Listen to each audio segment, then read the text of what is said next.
Dunay duha ka leader sa GSK nag-away. Bikil. Gihusay sila sa pare. Paghusay sa pare, misingka ang usa. Ingon siya, "Pader, ipasaylo naman ako na siya. Pero di lang ko ganahan makakita sa iyang naong." Goto iyang giingon.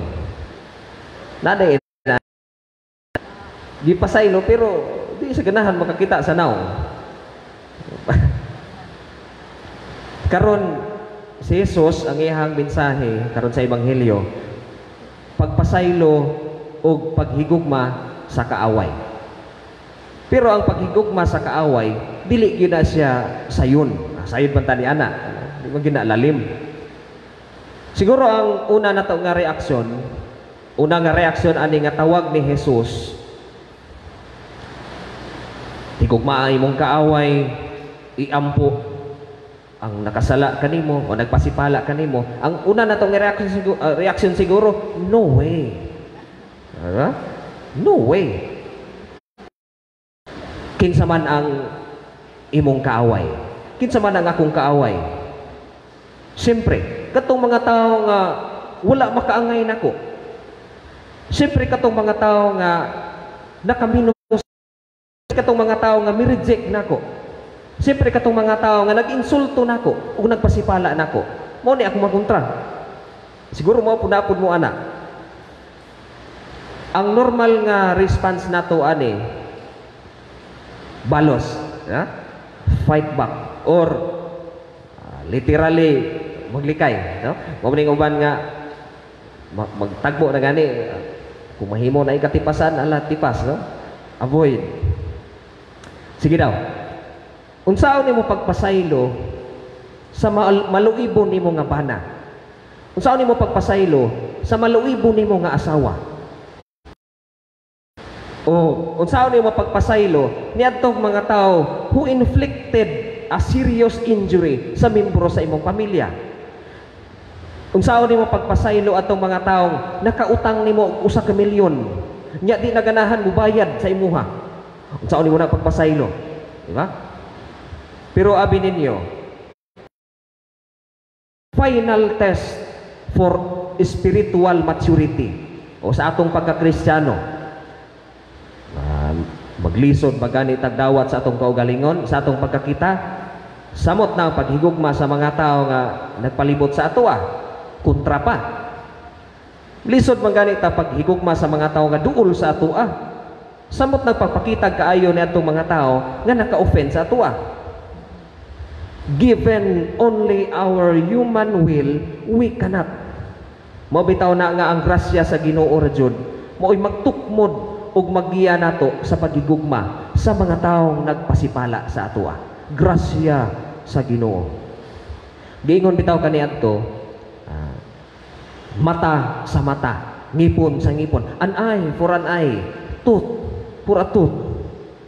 Pero si Kristo maingon, higugmaa imong kaaway ug iampo katong imong gikasilagan. O mga taong nasilag na nimo, nagpasipala nimo, iampo to sila. Si Jesus mismo naggiya nato aron iampo sila. Si Jesus mismo ang naggiya nato aron higugmaon sila sama sa paghigugma sa ato ang kaugalingon. Dili aron tugbangan o balusan ang ilang dili maayong binuhatan. Basta gani sakitan tao, balos ra ba dayon ta? Nabitaw istorya sa mga parot, no? Dunay parot, pakuntis man gud ni, pakusganay, patas anay og lupad ba?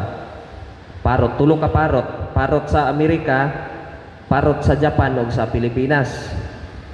Pag una nga buhi, gibuhian ang parot sa Amerika. Pagbuhi sa parot sa Amerika, usuga kayo, gisukod. Pagsukod, 80 feet. Amo na gitas-on sa lupad.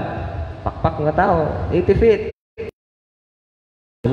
Sunod ang parot sa Japan. Pagbuhi sa parot sa Japan, sugayo, gisukod. Pagsukod, 85 feet. Pakpak nga tao. Sunod gitawag parot sa Pilipinas. Parot sa Pilipinas. Pagbuhi sa parot sa Pilipinas, bastang kusuga, wa na masukod. Pagabot sa tumoy, ding buto, bang, aso-aso. Tiurok ang parot sa Pilipinas. Pagtugpa, abog-abog. Wa masukod. Gidagan na yun sa mga media. Mga reporter. O, parot sa Pilipinas, unsay imong ika-istorya, nga ikaw may nidaog, diwag yung basukod ang imuang paglupad. Diingon ang parot sa Pilipinas, wa ako'y labot o ako'y nakadaog sa contest. Ang akong gustong mahibalan, kung kinsay nagbutang og buwitis akong lubot, gibutangan og buwitis ang lubot sa parot sa Pilipinas, motong ni sulbong. Ning buto, kurot yang balhibo, tiurok. Suko kay siya. Inana man, once ka masakitan ta, mubalo sa badayon ta. Diba? Karon, unsa may maato kung atong tumanon ning lisod nga mando ni Jesus. If you hate a person, kung nasilag ka sa something kinaiya nga naa sa iyaha, which is part sa imuha. Balikon. Kung nasilag ka sa katao, nasilag ka sa something kinaiya nga naa sa iyaha, which is part sa imuha. Sa laing pulong, ang atong kaaway nagsalamin sa atong kaugalingon, inner me, nga dili pa nato kayang atubangon. So, ang atong paghigugma o pagampo alang nila maoy magtabang sa atua to grow in self-knowledge and self-acceptance.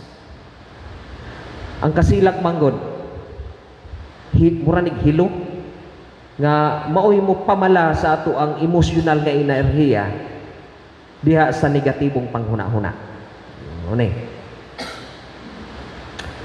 So kung ato ning i-accommodate kining kasilag, hate, i-accommodate nato sa atong una-una, atong panggaon, atong pangpakapihon, dali og sayon na kaayo tang mamahimong halimaw.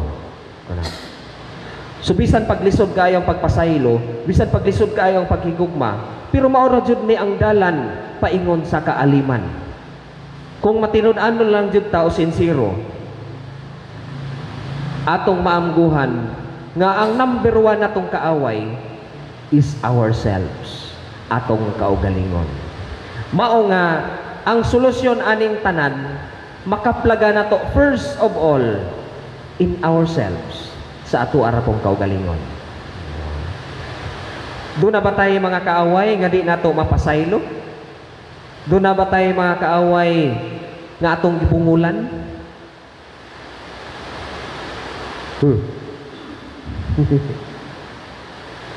Remember, forgiving one's enemy is not only a command of the Lord, but also a condition of our own forgiveness. Paminaw, kung dili nato sila mapasaylo, dili pud ta mapasaylo sa langit ng Amahan. Ayaw pagduha-duha, pasayloan na siya. Ayaw kabalaka, naabitaw ang langit ng Amahan, dili kaniya pasagdan.